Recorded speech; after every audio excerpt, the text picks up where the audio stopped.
Hello everyone, welcome back. This is your host Tenzin Chodon and this is the Tenzin Show. You know, this still feels so new to me, as if this is my first ever live and I'm awaiting for my first guest. I feel that way. And I still remember the first time I hit the live button. It was very scary because, as you know, I'm not a very social media person. I never was. But look what pandemic has taught me. It has taught me to venture out of my comfort zone, to venture out into the world of social media where there is positive side and there is a negative side. But it is up to us to seek what we really want from any platform, whether it is social media or offline, through any platform. And with every episode, I have come in contact with some wonderful people, guests who have lived their life remarkably, who've seen things that maybe none of us have seen, and they've still come out as sharp cut diamonds. With all the trials and tribulations, ultimately there was triumph. And I'm very excited to share this quest of understanding what success could mean in our lives. For a lot of us, understanding how to live a content life is perplexing, is very confusing, because we all know that life isn't easy.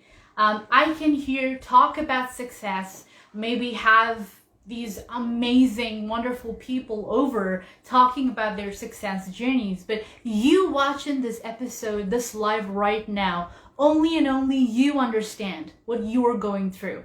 But if my message and the message of our honorable guests on the Tenzin Show reaches to you and connects to you right at your heart, in your heart, at a very sacred place, then it is time for you to take action.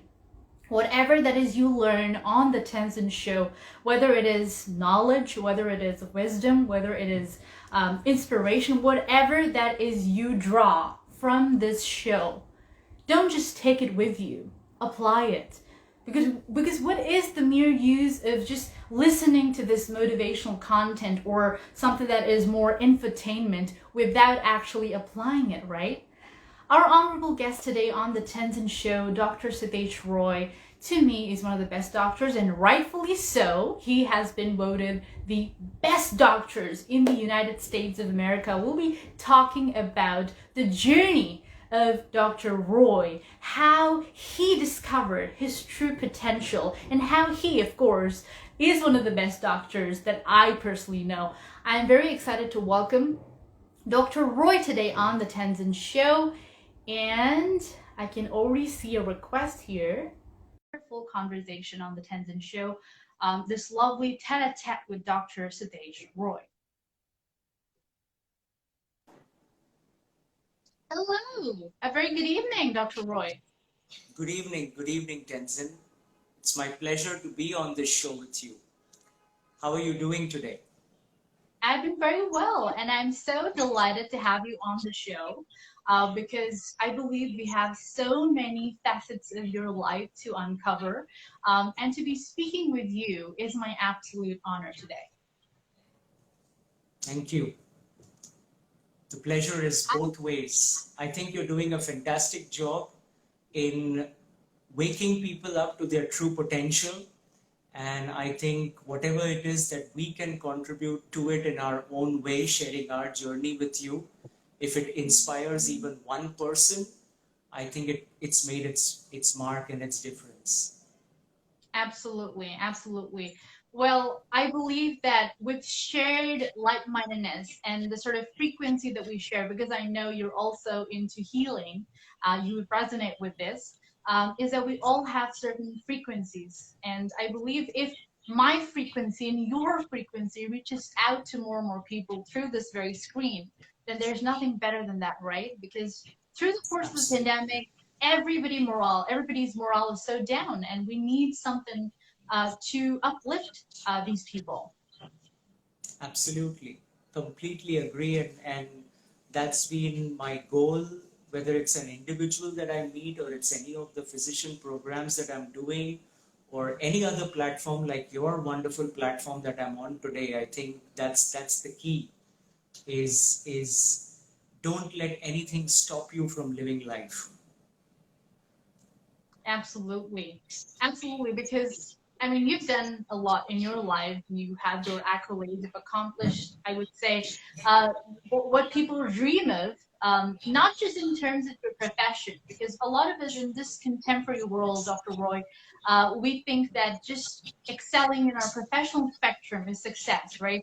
But you also touch upon, shed light upon our personal life, our emotions, our maybe sometimes you also talk about the metaphysical aspects of everything, which is going to be something that's going to be very interesting today, that we'll be discussing today on the show. But how do you feel about your journey now? Because you are an accomplished allergist, an immunologist, pediatrician, the list goes on, right? We have, you are a clinical researcher, lifestyle coach, voted among the best doctors in the United States. That says something. How do you feel about the road that the path that you've discovered for yourself? So Tenzin, it would be very prudish of me to say that I knew that this would happen. As they say, Einstein didn't know he would be Einstein. Edison didn't know he would be Edison. Beethoven didn't know that he would be still remembered today. For me, it has just been a pure journey of love and passion. That's what these people followed. They found something that they really like. They did it with full dedication, devotion, love, and passion. And once they did that, everything else followed from there. And that's really how it happened for me. If anyone would have told me that I would be a doctor and I would be doing all these things today, when I was, let's say, even 13, 14, 15 years old or 16 years old, it would seem like a dream, a very long distance dream, and something that probably would not happen in my life. But it was just a matter of, the right kind of people meeting you, inspiring you, whether it's your own family physician whom you interact with and you realize how many lives that they touch, whether it's realizing that the people who are teaching you, training you, guiding you, what they have achieved and what they are living in their life. And you not just learn from their success, but you also learn from their mistakes and from their shortcomings and from their errors. And when you're willing to take life in that way, in its completeness, nothing good, nothing bad or ugly, whatever comes your way is there to teach you something, then these kind of outcomes become very, very easy to come. And I think that it has all just naturally happened. It was never something that was pre-planned or something that was designed. I never went to America when I went there for a training as a foreign medical graduate thinking that someday I will get voted to the best doctors in America list. I didn't even know such a list existed, Tenzin. When I got the email from them saying that some of my colleagues had nominated me to it and that I was going to get this award, it was a total surprise that such a thing even existed. What was So your I think reaction to it when you first saw that you've been voted as one of the best doctors in the United States? Was there a sense of pride? Was there a sense of maybe satisfaction? How did you feel like? I would say a pure sense of gratitude that whatever I've been doing so far is being appreciated by someone somewhere.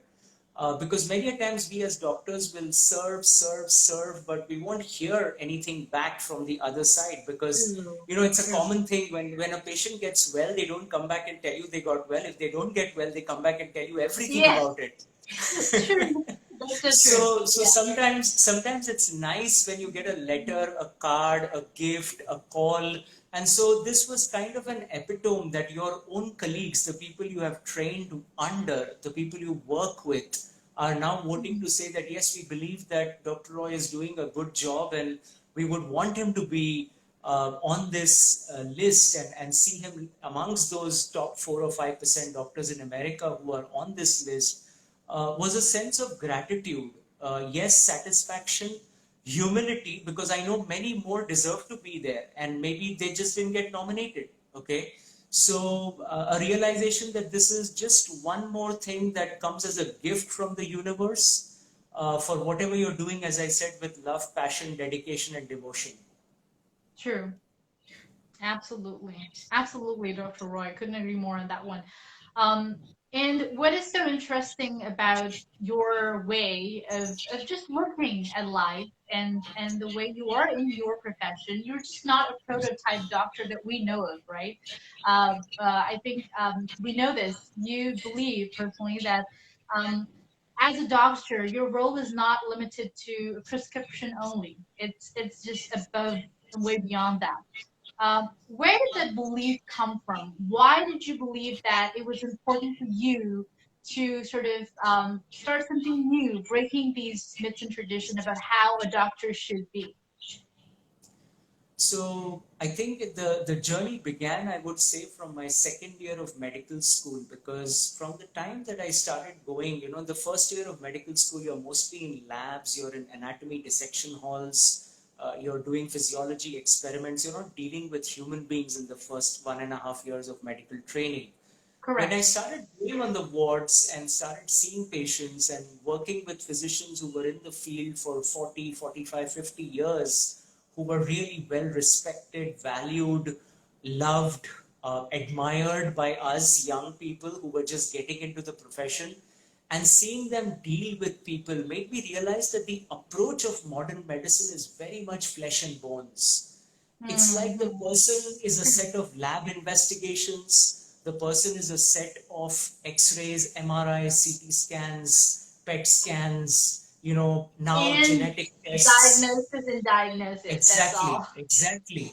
And I realized that many a times the patient was just sitting there hoping that someone would just sit down and talk to them about what they felt, what they were going through, what their family was going through, why they landed up in the problem that they were in. Because the thing that triggered me was finding that people were unwell. They were being given the perfect treatment according to their perfect diagnosis made by perfectly smart and intelligent, smart doctors, but the person was still not getting well. And that's when I realized that medicine is not flesh and bones. Medicine is Mm. a live human being. The live human being has many dimensions: mind, body, spirit, energy, whatever you want to call it. There is a seen and an unseen world that we all live in. And that unseen world is what fascinated me, Tenzin. And that is why I started on this journey of figuring out what is the root of all these things. Where does this problem come from? What is the metaphysical aspect of this disease? As they say, there is a very interesting saying that the body is a battlefield of the mind games that we play. Okay, the body is a Okay. battlefield of the mind games that we play. So whatever happens physically to a human being, whether it's a skin rash that is affecting their personal image or self image, or it's a big disease like cancer that is threatening their life, there is always a psychological, emotional, mental, etheric component to that disease that modern medicine completely ignores, because there is no way to measure it. As I said, modern medicine has a very specific approach. If you can measure something, then it exists. If you can't measure something, it doesn't exist. Okay? True, true, Now, true. psychiatry and psychology go a little bit beyond that. Even they are limited because they are working within realms of what is known in most cases. Mm. Going Mm-hmm. beyond that is what fascinated me. And that fascination then led me to look at aspects of a human being that we are not taught about. Like today, the Mm. whole world is crazy about the gut microbiome. Like they say, you are what your bacteria, your fungi, your yeast are. Okay, you are not so much Okay. your human cells as you are all the different microbes that are in you. So you are That's actually a interesting. conglomerate. Whatever goes on in your mind, whatever goes on in your body is a conglomerate of all that. And now the world has become crazy about probiotics and prebiotics for any and every disease. I, as a researcher in America, when I was even in my fellowship training, was looking at the impact of microbes around us on our immune system, whether it makes us allergic or non-allergic. 20 years ago, in fact, that was what got me into the training program that I got into, because coming from India, being a foreign medical graduate, I didn't have tons of research, etc., to get into the premier institute for allergy immunology in America. But it was just this concept that way ahead of time, I felt that what we eat, drink, live, what we are exposed to ultimately determines our thoughts, our emotions, our experiences, and ultimately our health is what led me to get accepted into that program. So it was one of those things. So everything, it was like whole life has been a puzzle. Nothing has been planned. Yes, I knew that being a doctor, because so many people told me that you have a skill to make a person feel comfortable. You have a skill to explain very complex matters in a very simplified way. So you should become a doctor. Otherwise, I was very scared of diseases as a child. Okay. Okay. So becoming a doctor was never something that was on my charts. But as I grew up, matured, realized that you don't just catch things you hear about. It became clearer through all these things that doing this, and then understanding that really the holistic approach is the way to go. There is no other way that you can really make a difference in a person's life. Because prescribing a drug, as you said, I write it on my files, just prescription of medicine is not a cure. If you want a cure, you have to go beyond, way beyond prescription of medicine. In fact, I believe a really good doctor is a doctor who takes you off medicines, not one who puts you on medicines. And that's really my goal with every single person I see. I may put them on medicines in the beginning, but that's not my final goal. My final goal is when can I make them independent? Because I believe independence is the biggest lesson in the universe. Why are you doing this? You're telling people to be successful because you want them to be independent in their own level, whether it's financially, whether it's emotionally, whether it is by health and disease. It's ultimately freedom and independence. That's what every soul seeks. And I realized that that can't come from prescribing drugs, that can't come from prescribing medicines. I did not want to be a doctor who just writes prescriptions after prescriptions all day long. At the end of the day, he just feels he put people on a bunch of drugs, chemicals, whatever you want to call them. I wanted to see them come off it, be healthy, be happy, be living life to its fullest. I don't mean I can cure all the diseases, but I can certainly give the person the tools to live life to its fullest, even if it is still there. Because some things are genetic, you can't change them, not until you learn to work on your mind. Because I believe even genes can be modified by the mind. You know, as you were elucidating about your approach and everything, it came to me that I think it's when we speak of modern medicine and prescription medicine, as you mentioned, it's like concealing on the surface level, right? Without actually treating the person from the root cause. On an emotional level, all of us want to be loved, heard, and understood.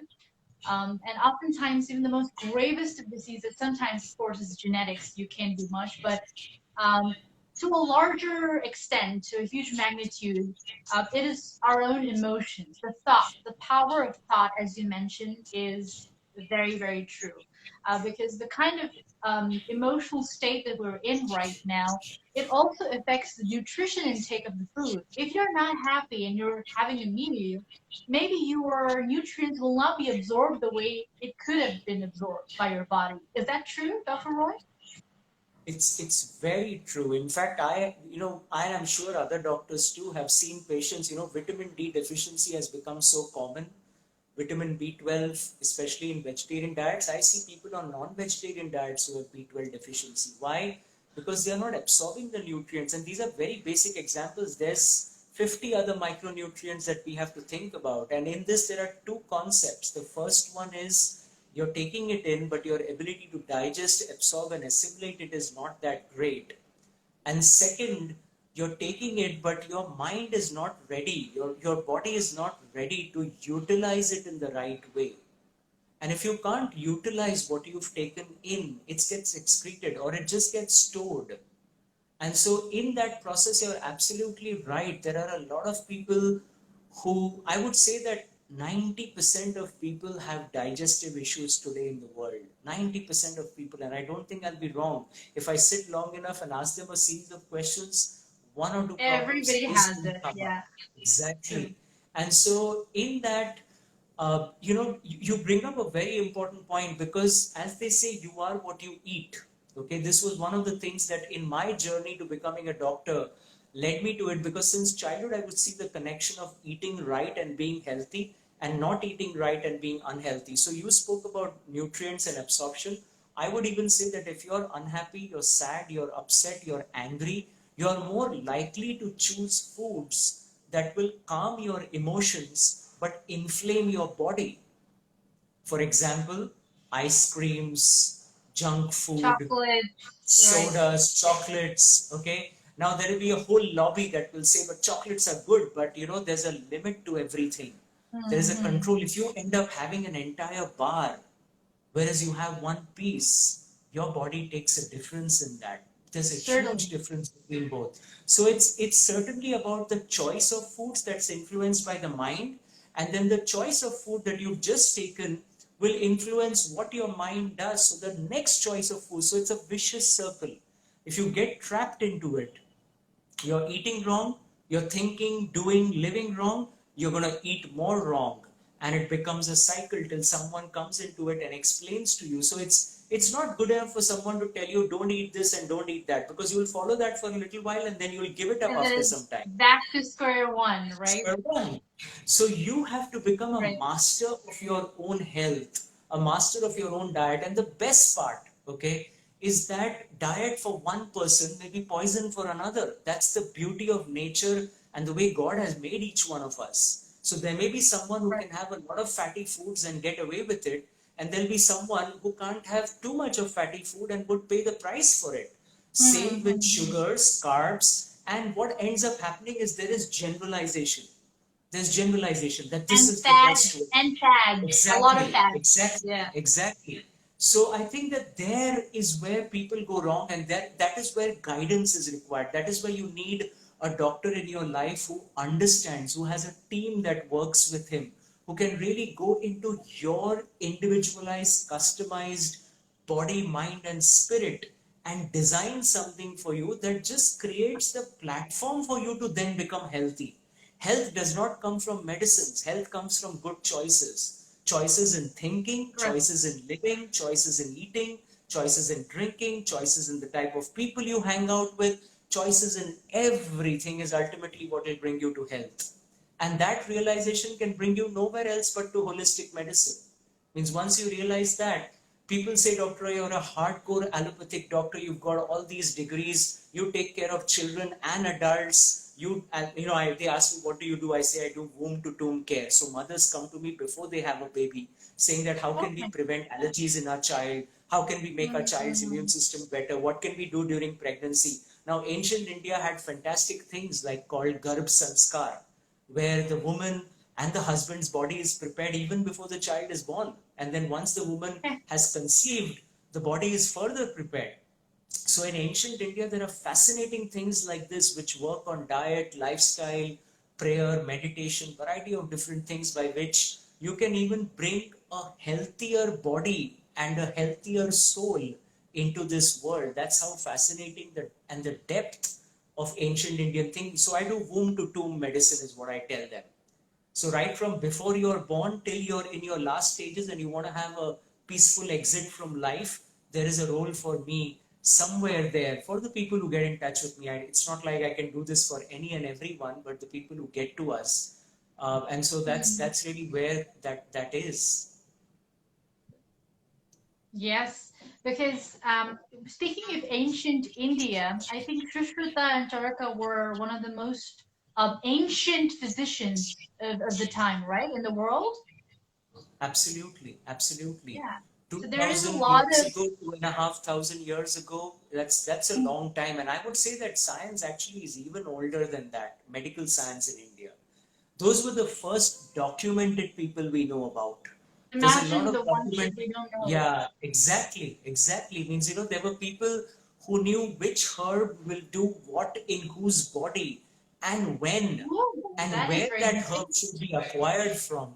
And so it's really fascinating. The only thing is, again, when you try to only look at from the standpoint of knowledge of reading books and listening to people and expecting that you'll know it, no, it's a live science. It requires practice. It requires inputs from many people that you hear from, and then developing your own system. That's what these people did thousands of years ago. And I wouldn't say I'm creating something new. I may be recreating Mhm. the wheel. There may be people before me who've done this, but I just find an immense amount of what you would call job satisfaction in doing it. So, and it's fun because, as I said, putting people on a medicine and sending them home and relieving their symptoms, surely it makes me feel happy. But when I can get them to that same stage without a medication, that's just fascinating. That's true. That's certainly true because at the end we're stuck in a loop of getting back to the clinic again and again and again until the problem is solved. So it's a cycle. Now with the multi-specialty clinic, there are a lot of wide array of services that people can choose from. We have services such as allergy desensitization. We have holistic medicine. We have personal medical counseling. So tell a little bit about the inspiration behind this clinic. What was the idea and how different did you want this clinic to be? So, as I mentioned before, I wanted that people should get, as you would also say, 360 degrees of medical care. And I would say Approach, medical yeah. care, exactly. So, it's something where a person comes in not just because they have a disease or a symptom, but they come in because they realize that the disease and the symptom is a manifestation of a deeper root cause. And in Hmm. order to get to the root cause, they need physicians who can actually spend time with them. So I don't burden my clinic with 50, 100 patients every day. I give an hour to each patient, which is rare for medical doctors to do. That's something that psychiatrists and psychologists do with their patients or homeopaths do. But I do the same thing with a modern medical practice. And because I realize that unless I understand where this comes from, I'll give you a simple example. Hives, urticaria, itchy rashes on the body is a very common problem. 10% of the world will have urticaria at some point in their life from birth till death. This is very well Okay. proven data. Hives will come up. Now, while we know 50 different causes in the medical field for hives, we can't ignore that stress, anxiety, fear are a very big part of their disease. And we in our medical training are never told to assess for it. We are told that it's a problem. And if they have a problem, send them to someone who can solve it. Okay? But if you have a team in which there can be counselors or they can talk to you about the problem, as you rightly said, sometimes a person just needs a patient listening.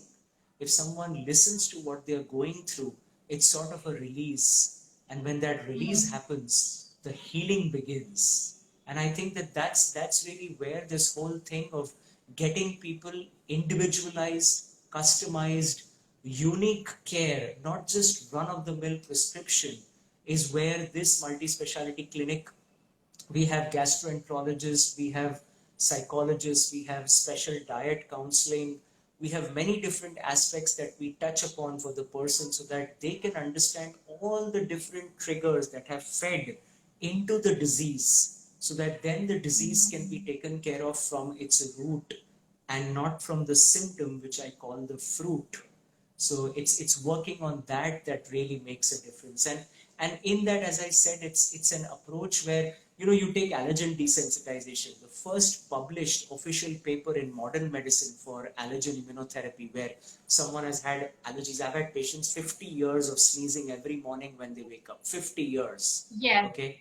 yes, And that's we really, I come in, see that a lot.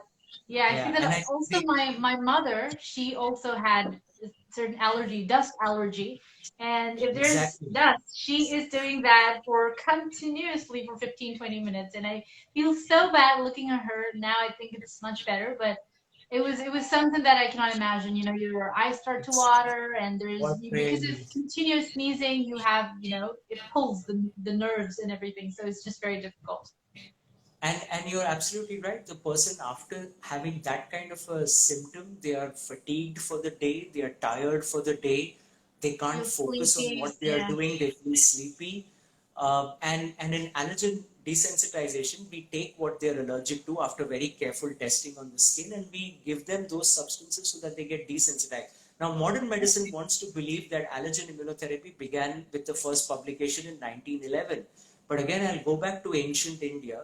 In ancient India, when princes and princesses used to be born, there used to be a lot of people who would be trying to kill them in order to get the kingdom, right?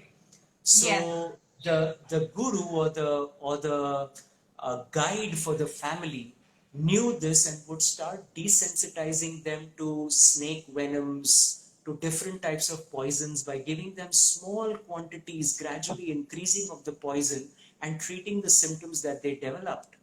So venom immunotherapy, which we do for bees and wasps and yellow jackets today as allergist immunologists, was being done for snake venom and other type of poisons thousands of years ago in ancient India. So That's in many fascinating. ways, in That's really and interesting. it's Yeah. yeah, and so this kind of therapy, though it seems like a modern medical therapy, it's actually not a modern medical therapy. It's modern medicine has packaged it, wrapped it, made it into a fancy thing and done it in a very professional way, but in a very individualized way. It was being done thousands of years ago, and such stories are there from Correct. parts of Egypt and other parts of Greece and other parts, but the oldest ones happen to be obviously from India because it is one of the oldest civilization and culture in the world. And being able to give back to the Indian people and the Indian country is really something that has been a blessing. And so this entire multi-speciality clinic is entirely devoted and focused to that, so that we can bring ancient sciences, modern sciences, or what we've learned from the ancient sciences into the current realm and deal with diseases in a more complete way, so that the root of the disease is gone, whether it's at the mind level, stress, anxiety, fear, depression, you know, personality disorders. So many things are there that then feed into physical diseases. And that's just where this whole thing comes from and where the concept came from. And I was very fortunate to meet the right people at the right time when I began my own journey for my own health and my well-being. Because, you know, as doctors, we really abuse ourselves, stay up late nights. In the US, I used to do sometimes 36 hours of continuous duty in the hospital. I was not one of those medical residents who later on got the 80-hour work week protection from the American Medical Association. That came after my residency and fellowship.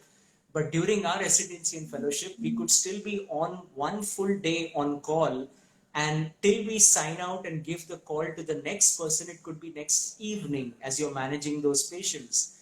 And so living that kind of a lifestyle, no sleep, eating whatever you get, fast food, junk food, lots of tea and coffee, staying awake at night, you know, obviously we as doctors also damage our health. And my journey really began with that, in fixing that and getting my own health on track. When I realized all that it took in order to do that, right from mind work to body work to diet work, I realized this is something that there are people in the world that are seeking.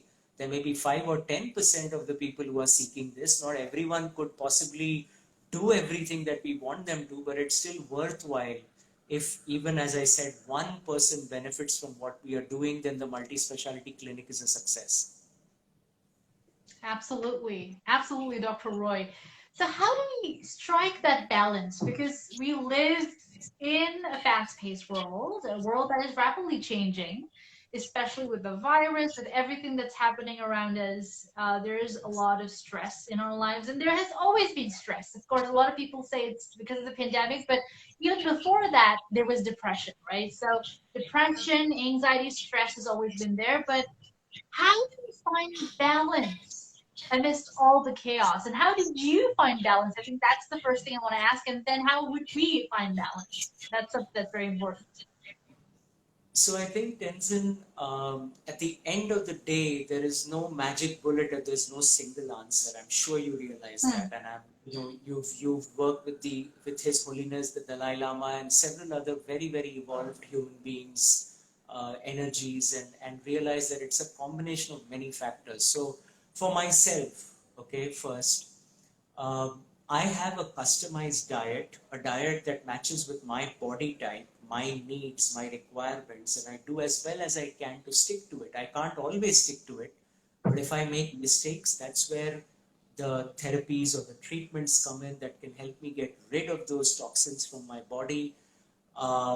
And obviously, the most important thing is finding that inner balance. I think the entire medical system today is focused on the outer body, as I said, the looks, the appearance, the symptoms, whereas the inner balance and that finding that inner balance, everything in nature is from inside out, everything in modern medicine is from outside in, whether it is surgery, whether it is drugs, whether whatever it is.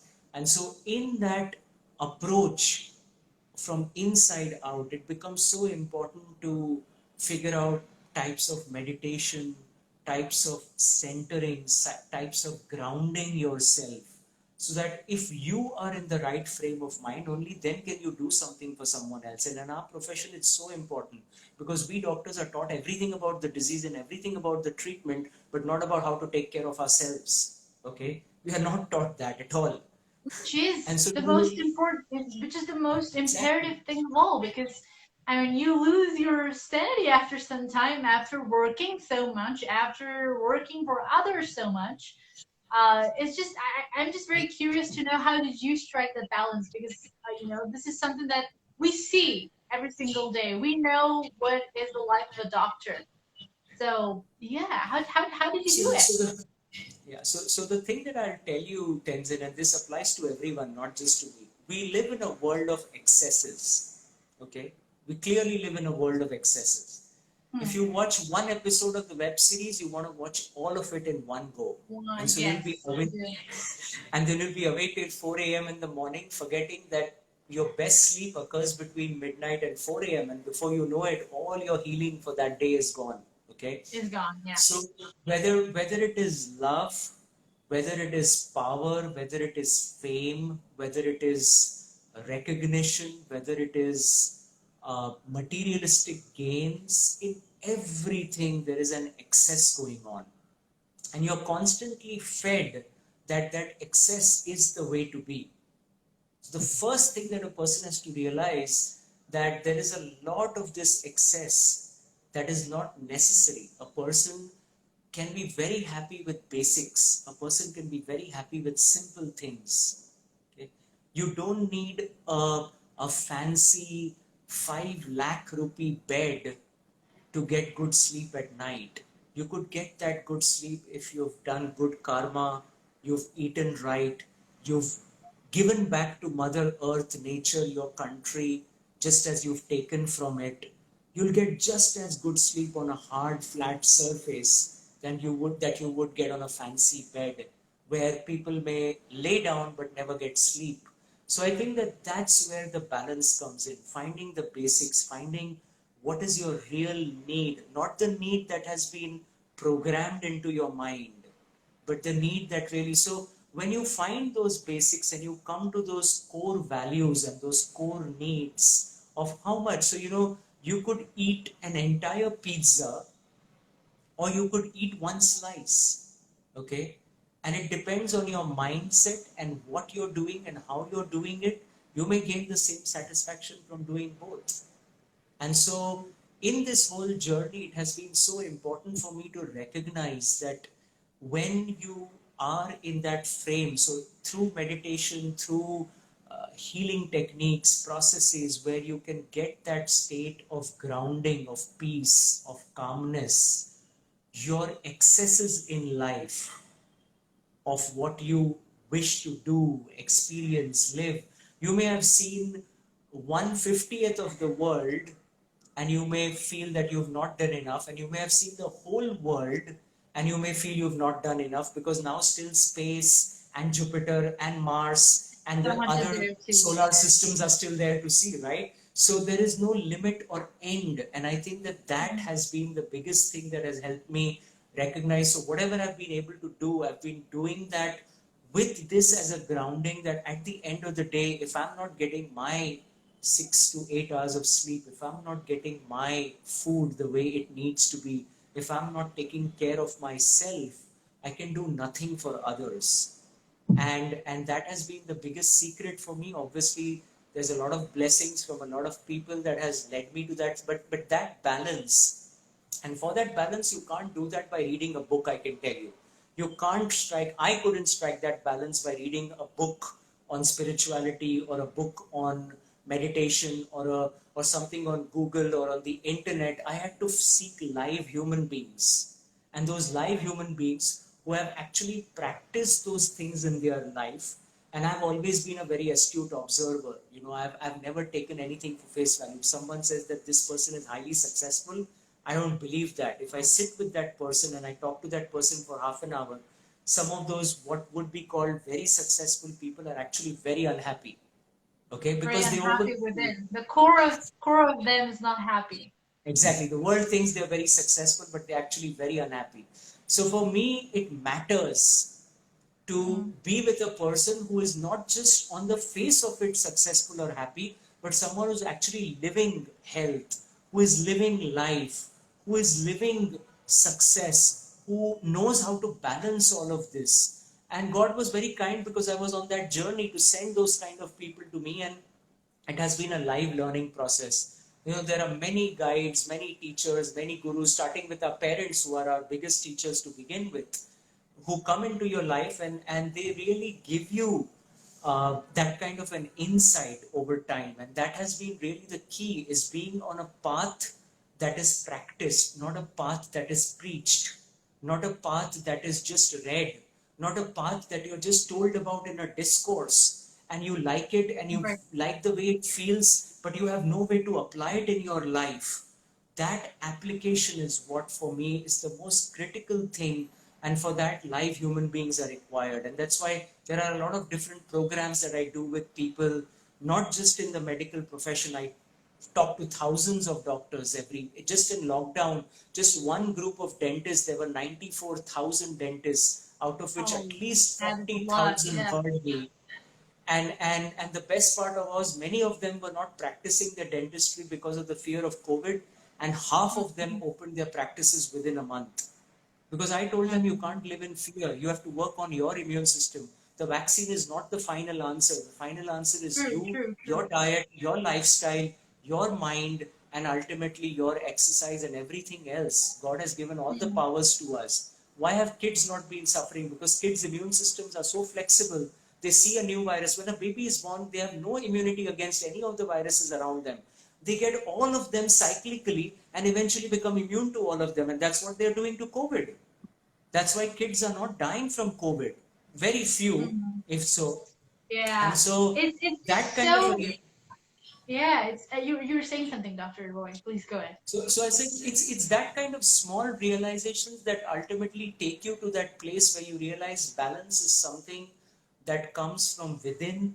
You have to go inside. You can't get it outside. You can't get it from stuff you read in books or discourses that you hear online. You need to be live in practice with a person who's walking that way, so that you can stumble, fall, you can make mistakes, and there'll be someone to hold your hand and lift you up when that happens. And it doesn't mean that if you hold someone's hand that you're weak. It doesn't mean that you are not able to do it on your own. People say that apodipo bhava means be your own light. They always quote Buddha to be that, okay? But Buddha had at least 5 or 6 gurus himself before he reached that stage. They forget that he didn't just get there by himself. He learned, he evolved, he made mistakes, and then he found his path. There are 10,000 paths to get up there. But in the beginning, when you're just beginning your journey, there is a path that you have to follow that has been tread on. And then you'll reach a stage where you can make your own path. And that's really been the secret to my finding balance and peace. And that's what we do with patients. We hold their hand till they need it, with medicines, with diet, with lifestyle, with coaching. And our ultimate goal is that they don't need us, that they can do that on their own. They realize the difference between illness and wellness. Wellness does not mean absence of disease. Wellness means a harmony, a balance, a peace that is there within you. The disease may still be there, but you're not constantly affected by it. You're not constantly traumatized by it. You're not constantly obsessing over it. Why it is there? Why me? Why me? What's happening to me? Nobody can figure this out. So there is a lot of suffering that is, as I said, in the mind rather than really the physical disease may not be that big. A simple example is tinnitus in the ear. Some people are driven to suicide by tinnitus, and some people live by tinnitus ringing in the ear their whole life and ignore it. So I think that there it becomes so important to have guidance, having direction, having someone who can walk the path with you, show that, and we do that in our small way through our practice. Absolutely. I think this is wonderful, right? Because the whole idea, perception of wellness, when we speak of it, has somehow reduced to a yoga class, or in the Western world, Westerners teaching yoga or talking about chakras. It's somehow reduced to that. I think it's way more than that. If you dig deep, then it's just so much more than what we know of it in one sitting or one master class, right? That's very important because I see, as you speak of the virus and immunity, as you said, that if you're um, sort of in a way aligned and your mind, body, spirit, emotion, everything is aligned and is in sort of orchestrated and sort of harmony, then your immune will fight it out. I see a lot of Recently, adults. Yeah, I see a that's what lot it of is. adults. Yeah. Absolutely, absolutely. I see a lot of adults, Dr. Roy, popping in vitamin C pills, saying that if you take it, then the virus won't happen to you. Then I said, no, that is, your body is an accumulation of a long-term thing. It doesn't happen like instantly. Everything is not going to change in a night. Um, so I see a lot of people do that now. So suddenly, I see a lot of my Indian friends starting to eat Chyawanprash. They say if you eat this, then you won't get the virus. So there are different. Everybody has a different theory, Dr. Roy. Uh, from your perspective, of course, I want to ask you what success is from your perspective. But before that, for viewers here and viewing this later on IGTV, I think would be very interesting for me to ask you and to have your idea on how we can really fight this space, how we can really avoid the coronavirus. So the first thing that I would tell you is, if you think of the virus as being bigger than you, something that is very dangerous, something that's going to Hmm. kill you, okay, Right. something that is deadly, okay, you've already lost half the battle right there. You have to Okay. realize that there have been coronaviruses since the 60s. We've known about them all along. Hmm. They give a common Hmm. cold, fever, body ache. They go away, body fights it off. Kids get it, adults get it. It's a routine common cold that comes in the winter season or sometimes in the rainy season. Okay? When you first begin by realizing that the virus is not the problem is, as we discussed, your immune system and how it handles the virus, how it deals with it, and recognizing that the universe, God, nature, whatever you believe in, okay, has given you a very powerful, very malleable, very ductile, very amazing immune system. Just think about it. We all agree coronaviruses came from bats. There are about 550 known types of coronaviruses in bats. Yeah. SARS-CoV-2 is just one of them, just one out of those Hmm. Hmm. 550. Hmm. Hmm. Imagine what's in store behind, okay?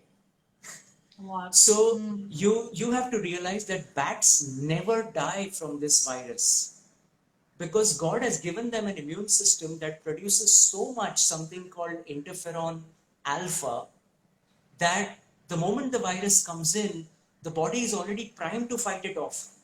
And the bat gets a little unwell, but then recovers. It's not like once the coronavirus enters the bat cave, there are thousands of dead bats in that cave. No. A few may die, that may be old, that may be aging, that may be unwell to begin with, that may have not eaten right for whatever reason. There are errors everywhere. So I think the first thing to realize with this whole virus is that you are stronger than the virus. The virus is not stronger than you. The second is having humility, that this is a new virus. Your body has never seen it before. Respect it. Okay? So wear your mask, do your hand washing, keep your physical distancing. If you're in close quarters, open the doors and windows, get ventilation in, but respect the virus. People have no respect for this virus. I know it sounds weird coming from a doctor's mouth. Respect the virus. You have to respect it. He's a new kid on the block. He knows exactly how to get you down. Okay, so you better have your best game up Okay. to be able to fight him. Okay, and Hmm. by Hmm. taking these precautions, you're not showing that you're weak. You're just showing that I respect you, buddy, and I'll take care of myself. And the rest, my nature, my diet, my lifestyle, my exercise, getting fresh air, getting sunlight, going for my walks, going for my jogs, my runs, and everything else that I do to keep my immunity good, having a customized diet, having lots of fruits and vegetables in my diet, having as close to a natural diet as I can, all that will keep my immune system at its best, but yet I do respect you and value you for the lessons you have come to teach me, the lesson of excesses that we were living in. And those lessons of excesses, when we learn and we fight, we realize that the virus is not stronger than us. And I think that that's the biggest lesson here. One, humility, and the second, self-care, value. Because remember, your body is the only temple your soul has to live in this lifetime. And you better keep your temple clean. You better keep your temple well maintained. You better give value and time to your temple, and don't get so lost in the external distractions and attractions that you forget that your journey is something else.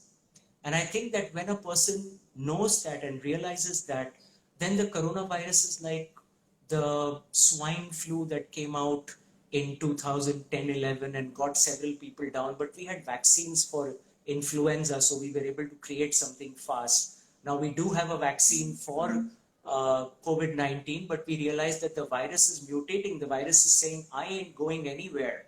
I can beat your vaccines. If you can beat me, I can beat your vaccines. So the virus is not. So the virus is still going to say that you better learn your lessons and take care of yourself, because otherwise the vaccine may give you some protection, but you can't sleep and expect the vaccine to do everything. You have to wake up and take care of yourself. And when you take care of yourself, precautions, and as I said, all the other things in a very short time, as I said it, supplements come later.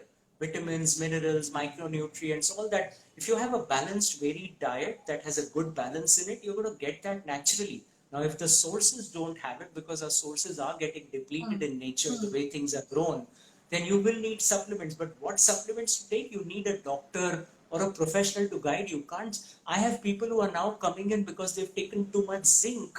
They are having copper deficiency in the body. Okay. I have people who've taken too much vitamin C and now have ended up with gastritis in their stomach. I have people who've taken too much of vitamin B complex and now they have B12 high, or they've taken too much D and their D is gone sky roof high. So there are things that need time to time testing, guidance. It's very, very important to recognize that and do it in a smart way. And if we do all these things, I think SARS-CoV-2 and COVID-19 is just another virus, which eventually means, imagine already on paper, 1 crore some people in India have got the virus, right? Officially declared.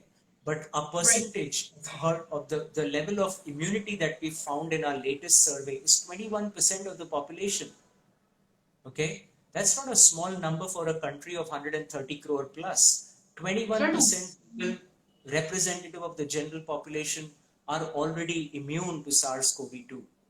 And we have not paid as high a price as the US or Italy or UK or some of the other what the world calls developed countries have paid.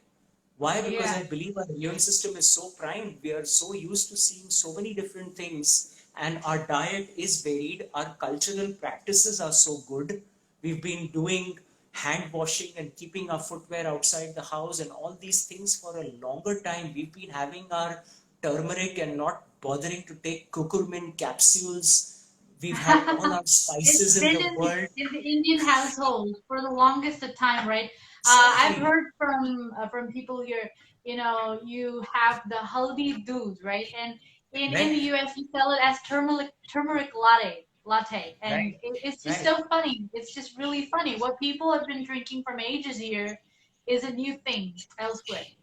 So it's really fascinating, and I think India should be really proud for being able to have the vaccine from this country. There should be a sense of pride for people from this country, and it's one of the most effective vaccines, right? So when we look at Covishield or we look at Covaxin, I think it's wonderful that we've been able to manufacture it here. As we know, Serum Institute of India literally provides 1/3 of the vaccines to the whole world. So this is just one that we hear about, but they've been doing a fabulous job and put India on the map of the world for that matter. So I think that is really something that is amazing, and certainly there are very intelligent scientists, very hard-working people that's in our genes and in our culture. And I think that, putting all that together with the latest modern technology, certainly being able to provide the number of vaccines that we can to our healthcare professionals, to our senior citizens, and eventually to all the other population is really something that is so important that, people take advantage of that when their time comes, not get too crazy over, I didn't get the vaccine, so I can't go anywhere, because I see and hear so many of that. But recognizing that, with the right precautions, you can continue to live life. You absolutely can continue to live life. True, true. What is your understanding of success, Dr. Roy? Because throughout your life, you've seen a lot of things, whether it's personally or professionally, and also with this, as you say, this universe has gifted you a very special, unique skill that is sort of an intuition, a healing power that a lot of people don't have. And when you were speaking, when you were talking about metaphysical aspects and dimensions, I was thinking to myself, okay, so there are people who feel like me because I feel the same. And whenever I express what you just expressed, a lot of people don't get it because they don't feel that way. And to be able to, speak with a person who has a similar experience, to me, that's really special. So, what is your understanding of success? What do you think success is from your viewpoint, and what are your principles of success? So, Tenzin, I would say that whatever I've been able to do in my lifetime for my country and for humanity in general, uh, is already a sense of deep satisfaction and gratitude that God made me or chose me to do whatever I could do. And to me, it's not about name, fame, having big grants in my name, having 200 publications. For me, it is that one smile on the face of one patient or one parent or one person who spends a little time with me and walks away saying, Dr. Roy, you took the time to listen to me. You can't imagine how many times I get that from people. Okay. I have seen the best of the doctors in the city or the country or the world, but they gave me 5 minutes, 7 minutes, 10 minutes. Nobody ever heard me out. Nobody ever listened to me. When I listen to someone and it unburdens them, to me, that is success. When a person gets off a Okay. medication, that's success. If I get good, sound, peaceful sleep at night, because I feel that I did my duty. My parents always raised me. I come from a very, very simple, lower middle class background, uh, tough early life, literally would wear clothes that my elder brothers wore, sleep on floors. My parents spent their whole life just in getting the survival so that, get the basics so that the kids could get educated. Okay. And from there to have been able to do what I could, I would say it's a huge blessing of my parents. And then after that, patients, families that I've interacted with, so many other people who have, in any way been touched by my work or my words. Many times it's not my work, it's my words that touch people's hearts It and already and give has them here. Yeah. and give them the inspiration, give them the hope, because I believe there is never an end to hope. Even in end of life, there is amazing hope, in my opinion. And so when I can share that with people, that's success for me. Being on your show, Tenzin, is success for me, because you felt that whatever I have done in my life is worth sharing with others. I have no other definition for success. I take success as every little gift that God and universe gives me on a daily basis from the time I open my eyes, that's the present, to the time I go to sleep at night, thanking him, her, it, whatever you call it, the universal energy, that you made me worthy and you gave me the gift to do it and I was able to do it. Thank you for that. That's success to me. Success has nothing to do with the awards I got, the titles I got, or the degrees that I've achieved, or the ton of certificates and plaques that I have in my clinic. Those are there because I can't keep them anywhere else, so I keep them here. But people see and say, wow, you've done. I said, that doesn't define me or what I am. What defines me is that difference that I can make in a human being's life. And as I said, if one person on the face of this earth, or maybe two, or maybe five, or 50, or 100, or 1,000, feel that I've touched their life in a good way and made a difference, that's success for me. It doesn't have anything to do with my bank balance. It doesn't have anything to do with the car I drive. It has nothing to do with the assets that I own. It has nothing to do, because at the end of life, you're going to leave all that here and go. And what you will leave is a remembrance in a person's heart, a feeling in a person's soul, and that touch, when you have experienced the satisfaction of that, I can promise you $1,000,000 or $1 billion can't give you that if it's in your bank or in your stock market account. And I don't mean that money is not important. It is important, but it's only a tool. It's not the end goal. It's not that awards and achievements are not nice to have, but it's not the end goal. The end goal is everyday life lived well, lived to its fullest, lived without what I would call created restrictions and limitations. Because as a modern medical doctor, I'm not supposed to be doing holistic medicine. I'm supposed to be doing only modern medicine. But I broke the mold because I believe it's required. I got that kind of a team together because I believe that's required. There are others who are doing it. I'm not the only one doing it. So for me, success is all of that. Success is not one thing. As I said in the first sentence, success is that one smile on a child's face who was not sleeping at night because he was scratching all night, and those parents who had not slept for 6 years a peaceful night because their child had eczema and was bleeding from scratching, and It's a very difficult condition. seeing that child smile and the smile on the parents' face and them saying, thank you, Dr. Roy, to me, that is success.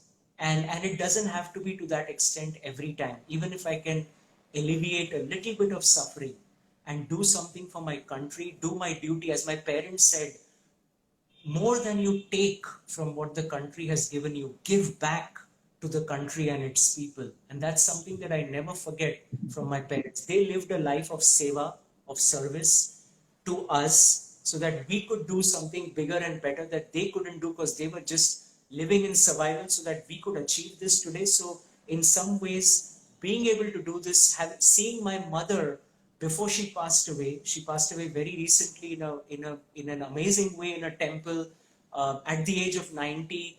But her seeing my YouTube videos and saying that, Sitesh, I'm proud of you, that's success to me, not the Best Doctors Award. Certainly, certainly, Dr. Roy. I just wanted to keep listening to whatever that is you were talking about, because I think on the Tenzin Show, you've brought about immense value with your story that is personally very relatable to me, and I believe it's relatable to the audience. Because more than anything else, everybody else, I think millennials need it, because somehow they've reduced their value, their focus, everything on social media today, and with instant gratification, everything is at our fingertips today in the world that we live in as young people. We often have forgotten what our ancestors have taught us about life, about holistic life, which you have very beautifully elaborated in this episode. Thank you so much for being on the Tenzin Show, for letting me and the audience take a quick sneak peek, or maybe even a deeper peek into your life, into your journey. Thank you so much. Thank you so much, Tenzin. I think you're doing an amazing job. I've not seen too many of your shows, but once you invited me, I did hear some of the other people who've been on here, and I truly feel that it is fascinating what you're doing. I think it's an amazing concept. Keep at it. You're bringing great value. You never know who gets struck by which chord and what really makes a difference in their life. And it's a blessing to be here, is all I can say, and share my journey. That's really sweet. That's Thank you. really kind, Dr. Roy. Thank you. Because, you know, the Tenzin Show, if I had to share with you before we, of course, a bit idiots here, is that I have never liked social media, to be honest. I've never enjoyed social media too much. And it is only and only during the pandemic that I started the Tenzin Show.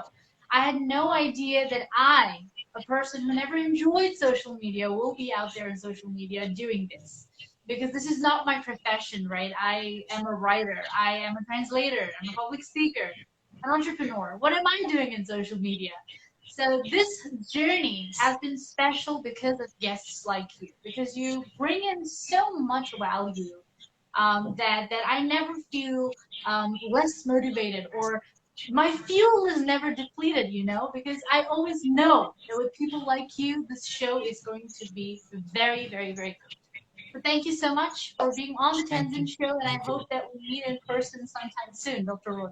Thank you. Same here. Take care. Have a blessed day. Thank you. Take care. Bye.